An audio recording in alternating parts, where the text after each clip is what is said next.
Moro moro. Hitti ja hutti, padeli erikoispojat, Vellu ja Tommi, täällä taas. Meillä olisi nyt tämmönen suoranainen mailapelien superlahjakkuus, joka on padelia pelannut alta 100 kertaa ja murtanut itsensä siinä ajassa jo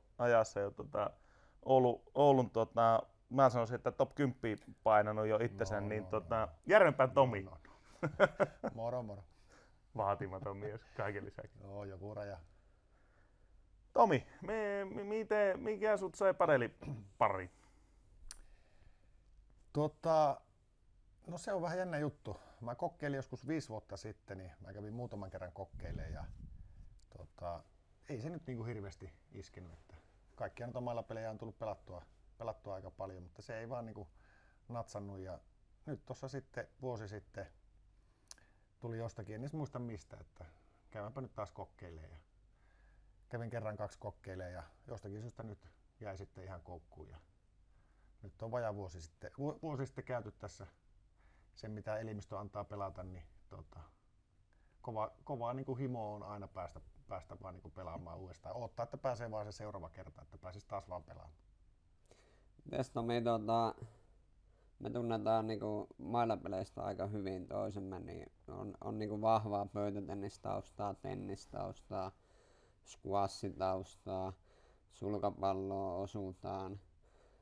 Sä oot pelannut beachia Suomen huipulla. Sitten joku on sanonut, että jalkapallossakin olisit kuulemma ollut aika kovaa sälli. Sulla on aika monta lajia semmoista, ja lentopallo, beachistä mainittiin jo, mutta lentopallossakin. Niin, sulla on aika paljon lajeja, mitä pelannut ja melkein kaikissa mun mielestä ainakin menestynyt aika hyvin. Niin miten se padeli tuntuu? Tuntuuko se susta urheilulta? Joo, todellakin. Itsellä niin varsinkin alkuun niin tuntuu, että ei sitä niin 1,5 tunnin vuoroja, jos pallo pysyy jonkun verran pelissä, niin että tuntuu, että ei tätä niin jaksa pelata. Että lajina sillä, että se antaa niin pikkusen anteeksi semmoista, ainakin tällä tasolla, niin sitä semmoista niin kovia äkkiliikkeitä ja semmoisia räjähtäviä suorituksia, että pääsee niin pikkusen pehmeämmällä liikkeellä, mutta kun sitä liikettä tulee kuitenkin tasaisesti ja pitkään, niin kyllä niin kuin ihan niin kuin töötissä on ja varsinkin alussa niin loppui ihan puhtaasti reisistä niin kuin voima, että ei enää niin kuin jalka kantanut, että tuli jo semmoisia niin kuin harha-askelia välissä, että sitten on yrittänyt pikkusen vähän fysiikkaakin ottaa mukaan, että sais niinku sitä kuntoa lisää, että jaksaisi vaan pelata enemmän ja pitempään. Kyllä. Ja siitä jalkapallosta on muuten pakko myöntää, että siis saavutuksia. Muistatko Alppiliigan tajettiin C-sarja ja B-sarja. Molemmista ollaan kairattu voitot siellä. Jotakin puulaakin ja joskus vähän yritetty. Mutta. Joo, se oli aina jännätä vaan, että miten Tomi Polovi kestää. Niitä on monta paikkaa, mitä saa jännätä edelleenkin, että miten ne kestää. Kyllä. Kovasti tehdään töitä sen eteen. Joo. Joo, sen verran pitää mainita, että itse kun paljon tuntee urheilijoita ynnä muuta, mutta sä kuulut niin kuin pommin varmasti top 2, jotka tekee kehohuoltoa eniten tässä maassa ainakin. Väittäisin, että tämä on ehkä ainut asia, mikä tästä muista kehuista pitää paikkansa. Että sitä niin kuin, siinä vaiheessa, kun paikat on niin kuin aika huonossa kunnossa ja sen, ettei ei ole tehty töitä, niin sitten jossakin vaiheessa niin kuin huomaa, että ehkä olisi pitänyt tehdä ja sitten aloittaa ja se on jo vähän myöhäistä, mutta tällä hetkellä menee ehkä, mä sanoisin, että semmoinen 10 tuntia viikossa menee pelkästään omaehtoiseen fysioterapiaan ja kehohuoltoon, että sitä menee niin kuin yli 3 kertaa enemmän, mitä menee itse paadeliin. Mm. Kyllä, ja sitten sen verran pitää korjata, että tuossa vaikka vähän sanoikin, että meidän kehuista, mutta jos nyt tästä äkkiseltään niin kuin sanotaan, että pöytätenniksestä on SM-mitaleita, beachvolleysta on SM-mitaleita, mailapeleistä, raketlonista on vähintään 3-4 SM-kultaa vai mitalia. Että kyllä niitä aika kuitenkin enemmän on kuin tuosta pihalta, jos keskivertojampalta kysytään. Eikä unohdeta niitä jalkapallon, niitä Joo, no on tietenkin jotakin, mutta silti paljon vähemmän kuin sulla. Niin, mutta niitä nyt ei olekaan paljon, joilla on enemmän kuin mulla. Ja toi on muuten se, nyt rehellisesti, jos itse käyttää sen, sanotaan 5-6 tuntia käyttää niin kehohuoltoon, niin ei pärjää Tomille sillä vielä. Mutta Joo, se on ei. mikä itsellä riittää. Ei, tällä hetkellä. parhaimpina päivinä nyt kesällä, kun on ollut lomalla ja aikaa ja ei ole ollut mitään tekemistä, niin parhaimpina päivinä on mennyt semmoinen 4-5 tuntia kerralla. Joo. Mikä on, Tomi, semmoinen urheilusaavutus, mitä arvostat kaikista eniten? Onko semmoinen? Tuo on kyllä aika paha. Tää olisi kato normijampa, jolla on se yksi saavutus, niin se sanoisi ensimmäisenä, mutta kun Tomilla on niitä tusinan verran heti tuosta heittää, niin tulee aika vaikea kysymys. No joo, ehkä sen takia, että sillä ei ole niinku mitään semmoista, niinku, joka nousee niinku selvästi muiden yli, että ne on semmoisia niinku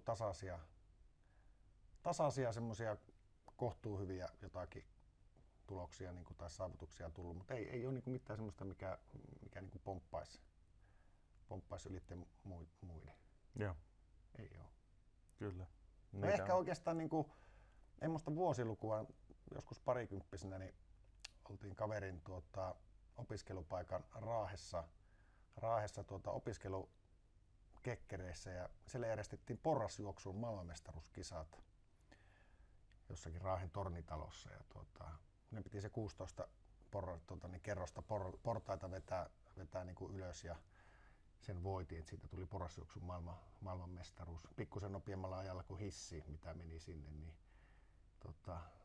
ja sen jälkeen sitten, kun pyörittiin kierreportaita ylös, niin meni 5 minuuttia ja pääsi oksennus. Että ehkä se on niinku semmoinen, joka on jäänyt mieleen parhaiten. Just menisin sanoa, että kun oli aamupalalla puhetta, että 3 kuperkeikkaa ja tulee huono olo, että varmaan tossa oli vähän sama juttu. Kyllä. Kyllä.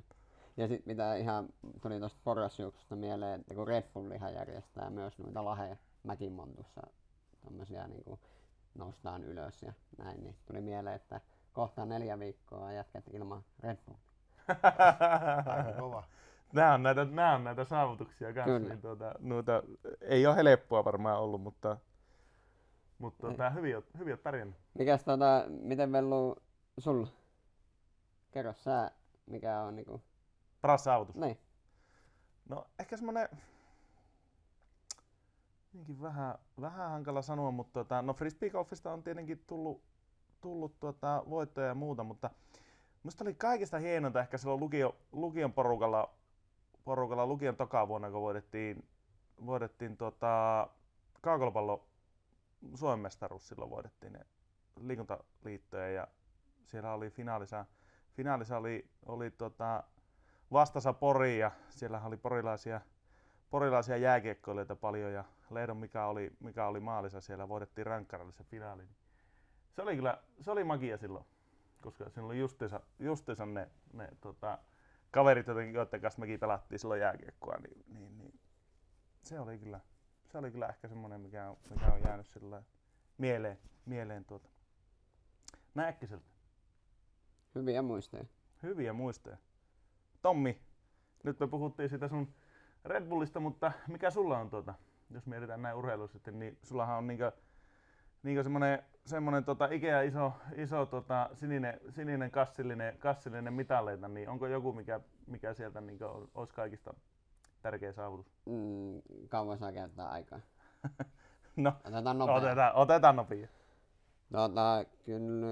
Kyllä mä Racathlonissa 2017 voitettiin Penttisen Lukaan kanssa Racathlonin Grand Slam-titteli, eli nelinpelissä. Ja siellä oli maailmanlista 16 parasta paria kaikki mukana. Ja Itävallan televisio paikalla ja 3 miljoonaa katsojaa television välityksellä. Ja paikalla oli varmaan joku 200 ihmistä. Ja peli päättyi. Se voi päättyä tasan ja sitten se menee niin sanottuun gummiarvontaan ja siinä heitetään kruunaa ja laavaa, että kumpi joutuu syöttämään yhden ainoan tennissyötön ja sen pisteen voittaja voittaa sen koko jutun ja peli päättyi tasaan. Meillä oli ensinnäkin 3 matsipalloa ennen sitä ja sitten me hävittiin ne matsipallot ja sitten päättyi tasaan ja sitten me voitettiin arvonta ja Luka sanoi, että anna niitä syöttää ja mä sanoin, että ei missään nimessä, että me syötetään ja Luka, että selvä ja mä heitin pojalle pallon, että syötä. Reilu meininki. Reilu meininki. Kyllä.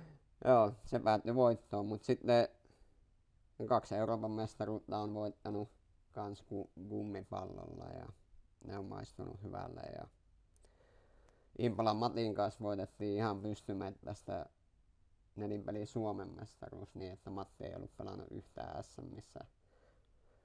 Niin se on mun mielestä kova saavutus. Ja on siellä paljon semmoisia hyviä mielenpainuvia hetkiä. Ja ne antaa aika paljon sitten. Sen takia sitä treenaa. Nimenomaan. Kyllä. Onko vielä jotakin kysyttävää kautta päästäänkö Tomi Lautelta pois? Kiitoksia Tomi. Tekemään fysioterapiaa. Tekemään fysioterapiaa, kyllä. Nyt 5 tuntia puuttuu vielä tältä Nyt päivältä. ei voi tehdä 5 tuntia, kun alkaa naisten finaali tuossa kohta, niin meidän pitää lähteä hallille. Niin, alkaakin. Kyllä. Lähdetään kattoo, Miten sinne käy? miten naiset pelaa. Niin. Ei lyödä edelleenkään. Ei lyö vetoa. Delphi Brea Bea Gonzalesin vastaan Sofia Rauho ja Ale Salazar. Kyllä. Mä laskin lounaita tässä. Kyllä. Mä vielä ootan niitä, että missä vaiheessa me ruvetaan lunastaa niitä ennen kuin lyö lisää vetoa. Hei, ottakaa seurantaa Hitti ja Huti, että on varaa maksaa vellulla. Kyllä. Noniin, kiitoksia. Hitti ja huti, moro. Moro moro.